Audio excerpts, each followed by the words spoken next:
નમસ્કાર.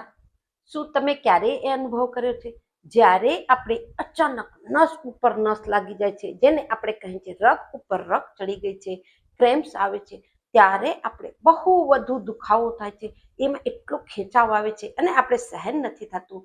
એની માટે આજ હું તમને બહુ જ સરળ એક ઉપાય બતાડીશ અને સાથે એક્યુપ્રેશરના બહુ જ ઇફેક્ટિવ 2 પોઈન્ટ્સ પણ બતાડીશ. હું કલ્પનાબેન Rathod, acupressure acupuncture therapist, diploma in alternative medicine. રગ ઉપર રગ જ્યારે ચડે છે, તાત્કાલિક તમને બે હાથને આમ મિલાવી અને ઉપરની તરફ શરીરને જેટલું ખેંચી શકો છો એટલું ખેંચજો. તરત તમને એમ લાગશે કે રગ છૂટી થઈ ગઈ છે અને આ ક્રિયાને તમને 3 વાર કરવી છે.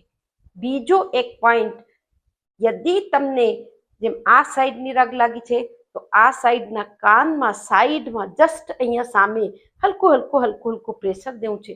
અને યદિ આ તરફની રગ લાગી ગઈ છે તો બીજા તરફ સાઈડ વાળા કાનના સામે ને હલકું હલકું હલકું હલકું પ્રેશર દેવું છે. અને એની બાદ જ્યાં કણે પણ તમને રગ ચડી છે, થોડું તલનું તેલ યા રાઈનું તેલ લઈ અને ત્યાં કણે તમે હલકી હલકી હલકી હલકી માલિશ કરી લેજો. તાત્કાલિક તમને એમ લાગશે કે રગ છૂટી થઈ ગઈ છે. વધુથી વધુ લોકોને શેર